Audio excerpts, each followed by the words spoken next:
மரணிக்கிற போது சஹீஹுல் புகாரியில் இடம்பெறக்கூடிய நபிமொழி 30 படி வாட்கோதுமைக்காக ஒரு யூதனிடத்தில் தன்னுடைய ஆயுதத்தை அடமானம் வைத்த நிலையில் தான் நபிகள் நாயகம் ஸல்லல்லாஹு அலைஹி வஸல்லம் அவர்கள் மரணிக்கிறார்கள்.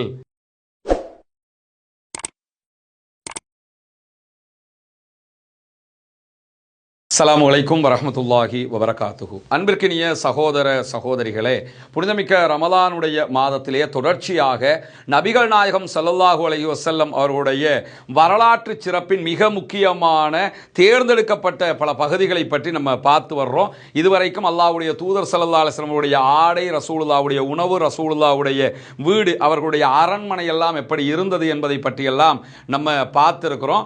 ரசூலுல்லாஹி ஸல்லல்லாஹு அலைஹி வஸல்லம் அவர்கள் ஒரு மாமன்னராக, ஒரு ஆட்சி பீடத்திலே கையிலே வைத்துக் கொண்டிருந்த ஒரு தலைவராக இருந்தவர்கள்.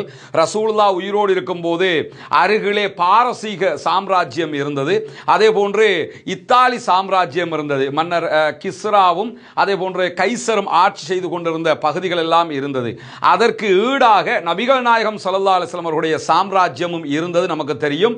ரசூலுல்லாஹ்வுடைய மரணத்துக்கு பிறகு இத்தாலி சாம்ராஜ்யம் முழுவதுமாக இஸ்லாத்தினுடைய கட்டுப்பாட்டுக்கு கீழாக கொண்டு வரப்படுகிற அளவுக்கு நிலைமையெல்லாம் இருந்தது. இப்படியான ஒரு சூழல்ல அல்லாஹ்வுடைய தூதர் ஸல்லல்லாஹு அலைஹி வஸல்லம் அவருடைய உணவு, ஆடை, வீடு பற்றியெல்லாம் நம்ம பார்த்துக்கிட்டு வரும்போது ஒரு சந்தேகம் யாருக்கும் ஏற்படலாம். ஆமாம், அவர் சாப்பிட்டு இருக்க மாட்டாரு, ஆனால் அவரோட பிள்ளைகளுக்கு சேர்த்து வச்சிருப்பாரா இல்லையா என்கிற கேள்வி எழலாமா இல்லையா? ஏன்னா சில பேரை நீங்கள் பார்த்தீங்கன்னு சொல்லி சொன்னால் அவங்க சாப்பிட மாட்டாங்க, அவங்க நல்லா ட்ரெஸ் பண்ண மாட்டாங்க, அவங்களுடைய வீட்டை எடுத்துக்கிட்டிங்கன்னா கொஞ்சம் அறகுறையா அப்படி இப்படி தான் இருக்கும்.